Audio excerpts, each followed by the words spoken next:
Good morning mga ka-low-carb. Nangadlawon ta mga ka-low-carb. Kay busy daw ang linya. So, nai-prepare na sa asawa mga ka-low-carb. Ginisang ampalaya. Mga ka-low-carb. So, wala na siya Miss G mga ka-low-carb. Wala na siya bitsin, magic sarap, wala.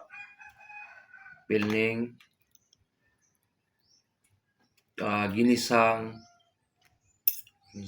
alugbati.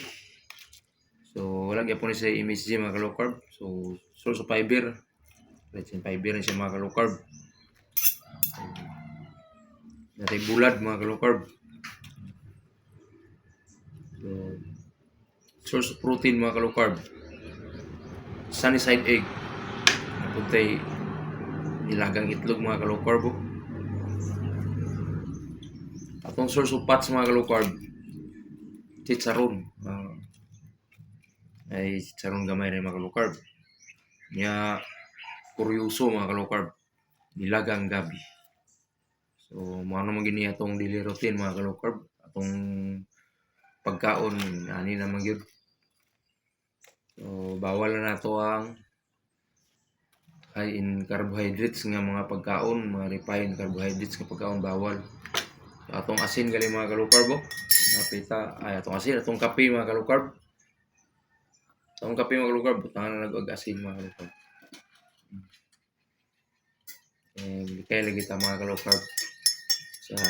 Pero usay mga ka-low carb, pakatsit ta mga ka-low carb kay so takabalo sa tong usay makakaon tiga puntag na mga bitsin di gyapon kalikayan mga ka-low carb kay di gyapon nagka-perfect atong diet karon kay usahay kauntag mga bawal sa ato.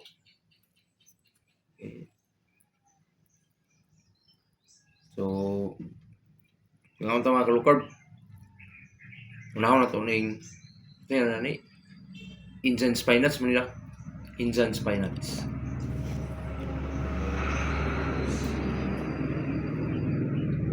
Nag-ingon nga makapababa daw ni sugar mga ka-low carb.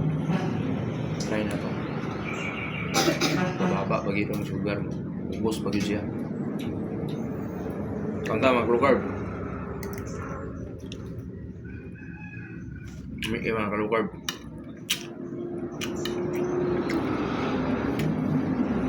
Pwede yan mga ka-low carb.